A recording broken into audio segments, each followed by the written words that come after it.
श्री स्वामी समर्थ सर्वांचे माझ्या मराठी यूट्यूब चॅनलमध्ये म्हणजे शंकर महाराजांचा आशीर्वाद या चॅनलमध्ये मनापासून स्वागत आहे। स्वामींच्या कृपेने तुमच्या सर्व चांगल्या इच्छा पूर्ण हो। आज आपण ज्यांना ज्यांना पहाटे 3 ते 5 ब्रह्ममुहूर्तावर जाग येते तर ती जाग का येते, त्याच्या मागची कारणे काय आहेत हे आज आपण आपल्या व्हिडिओमध्ये पाहणार आहोत। पण हे जाणून घेण्यासाठी तुम्हाला व्हिडिओ स्किप न करता पूर्ण पाहावा लागेल। खूप महत्त्वाची इन्फॉर्मेशन मी या व्हिडिओमध्ये दिलेली आहे। तर मैत्रिणींनो, तुम्ही माझ्या चॅनलवर अजूनही नवीन असाल, चॅनलला सबस्क्राईब केलेलं नसेल तर माझ्या चॅनलला तुम्ही सबस्क्राईब करा। चला तर मग जास्त वेळ न घालवता बघूया काय आहेत कारणे। बघा, 3 ते 5 या दरम्यान जाग येत असेल तर याची काय कारणे आहेत, दैवी शक्ती तुम्हाला काय संकेत देते आहे देवीची। फक्त इथे मी आपणास सांगू इच्छिते की पूर्ण पृथ्वी मंडळावरील मात्र 13% लोक असे असतात ज्यांना पहाटे 3 ते 5 या दरम्यान जाग येत असते। जर तुमच्यासोबतही तसे घडत असेल तर मैत्रिणींनो, शास्त्रानुसार याला दैवी शक्तीचा आशीर्वाद मानले गेले आहे। पहाटे 3 ते 5च्या दरम्यान तुम्हाला जाग येत असेल तर दैवी शक्तींचा आदेश असतो की तुम्ही उठा, स्वतःला जाणा, मी कोण आहे, या सृष्टीवर मी का आलो आहे, आपल्या जबाबदाऱ्या पूर्ण करण्यासाठी, पैसे कमवण्यासाठी की भौतिक सुखाचा आनंद घेण्यासाठी किंवा यशवंत प्रतिष्ठा प्राप्त करण्यासाठी की लोकांची सहायता करण्यासाठी, हा परमार्थ करण्यासाठी। जर तुम्ही ब्रह्ममुहूर्ताच्या वेळी उठत असाल तर तुम्हाला निसर्गाने 4थ्या कॅटेगरीमध्ये निवडलेले आहे। तर पैसे कमवणे आणि आपल्या जबाबदाऱ्या पूर्ण करणे हे कार्य चांगले किंवा वाईट अशा सर्व व्यक्तिमत्वांचे करत असतात। पण यशवंत प्रतिष्ठा प्राप्त करून लोकांची सहायता करण्यासाठी दैवी शक्ती खूपच कमी लोकांची निवड करत असते। आणि बघा मैत्रिणींनो, जर असे असेल तर तुम्ही त्यापैकी एक असता। फक्त याला अशा प्रकारे समजण्याचा प्रयत्न करा की या सृष्टीवर तुम्हाला झोपण्यासाठी पाठवलेले नाही। संपूर्ण पृथ्वी मंडळावरील उपस्थित 13% लोकांपैकी तुम्ही पण एक असे आहात की त्यांच्याकडून दैवी शक्ती काही आशा बाळगून आहेत, तुमच्याकडून लोकांचे हितगुरू इच्छिते आहे। फक्त मुद्दा असा होतो की कशासाठी निसर्गाने करोडो लोकांपैकी तुम्हालाच का निवडले आहे, आणि जर निवड केलीच आहे तर काय तुम्हाला याचा फायदा होईल, आणि जर याचा फायदा उपयोग करून घेतला तर आपणास याचा काय लाभ होईल। भक्त तुम्हा लोकांना ही गोष्ट माहीतच असेल की प्रत्येकाच्या 3 ते 5 या वेळेला दिवसाच्या 24 तासांपैकी सर्वश्रेष्ठ वेळ असे मानले जाते, हे माहीतच आहे। या वेळेला ब्रह्मवेळ किंवा अमृत वेळ असेही म्हटले जाते, ज्याला प्रमुख मुहूर्त असेही म्हटले जाते। ही वेळ पूर्ण दिवसाची ती वेळ असते की ज्यावेळी दैवी शक्तीद्वारे पूर्ण पृथ्वीवर अमृत वर्षाव केला जातो, हे तुम्हाला माहीतच आहे। आणि बघा, मोठमोठे साधू संत हे नेहमी पहाटे उठतात, कारण त्यावेळी दैवी शक्ती जागृत असतात। त्यावेळी तुम्ही जे करता ते तुमच्या आयुष्यात घडत असते। जे सकारात्मक गोष्टी तुम्ही करता ते तुमच्या आयुष्यामध्ये परावर्तित होत असतात आणि तुम्हाला तशा गोष्टी मिळत राहतात। तर त्यामुळे हा मुहूर्त खूप महत्त्वाचा आहे। बघा, पूर्वीच्या काळी ब्राह्मण विद्या प्राप्त करण्यासाठी ब्रह्ममुहूर्तावरती उठून स्नान संध्या करायचे आणि फळस्वरूपात त्यांच्या वाणीमध्ये अमृत आणि तेज असायचे की जे त्यांना तो आशीर्वाद द्यायचे, तो त्यांचा आशीर्वाद पूर्णही व्हायचा। ब्रह्ममुहूर्ताची वेळ ही खरंच अमृत वेळ अशी समजली जाते। आणि या गोष्टीला तुम्ही स्वतःही पाहू शकता की पहाटे पशुपक्षी, झाडेझुडपे, नदी, तलाव किती प्रसन्न असतात। जर सर्व प्रकारच्या मोहमाया सोडून जर निसर्गाच्या सानिध्यात तुम्ही कधी चालले असाल तर तुम्ही खूप चांगल्या गोष्टी चांगल्या प्रकारे जगत असाल।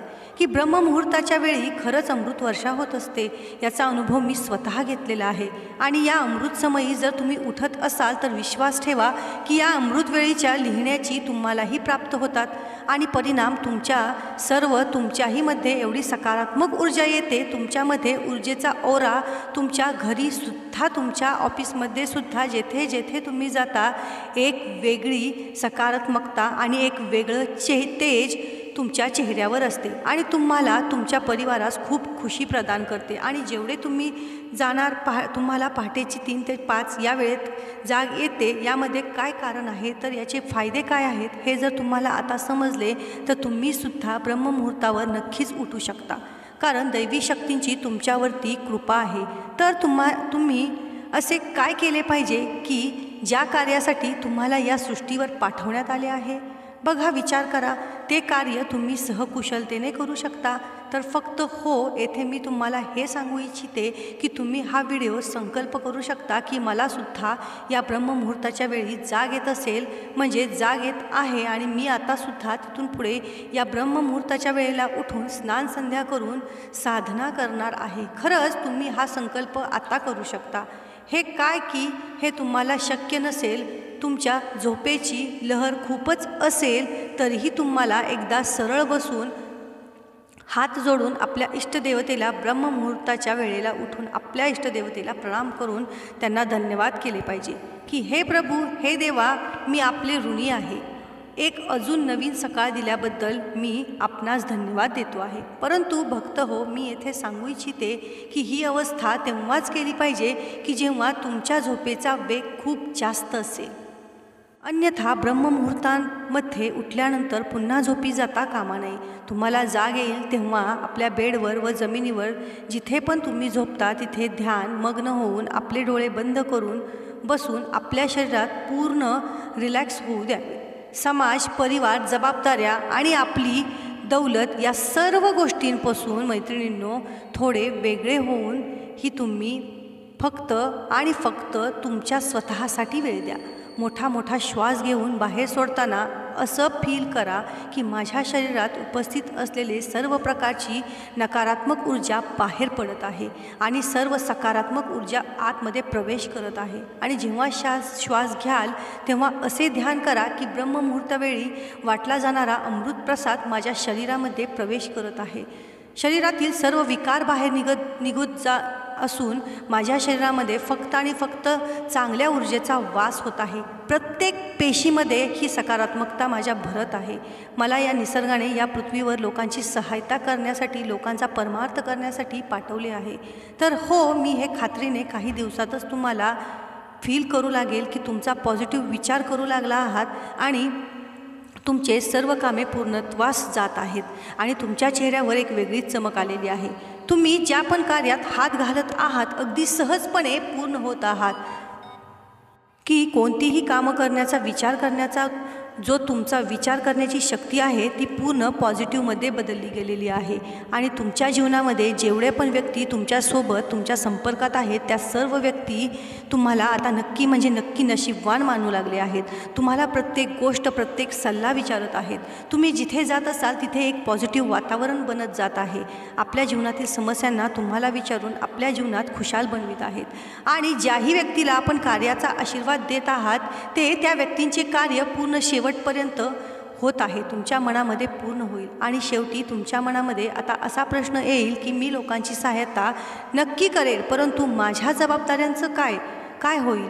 हे सर्व सोडून ब्रह्मावर म्हणजे विष्णूंचा आशीर्वाद घ्यायचा आहे आणि तुमच्या सर्व मनोकामना पूर्ण होणार आहेत. मैत्रिणींनो, ब्रह्ममुहूर्तावर उठल्यामुळे तुमच्यामध्ये एक पॉझिटिव्ह ऊर्जा निर्माण होणार आहे.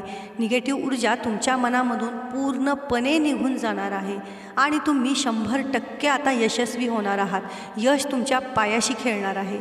तुम्हाला हा माझा व्हिडिओ मैत्रिणींनो कसा वाटला, ही माहिती कशी वाटली हे मला कमेंटमध्ये सांगा. आणि खरंच तुम्हाला किंवा तुमच्या नातेवाईकामध्ये, तुमच्या मित्रपरिवारामध्ये कुणाला पहाटे जाग येत असेल तर त्यांना हा व्हिडिओ शेअर करायला विसरू नका. आणि कुणाचे जर चांगले होत असेल आपल्या व्हिडिओमध्ये तर त्याचे आशीर्वाद आपल्यालाच मिळतील. धन्यवाद.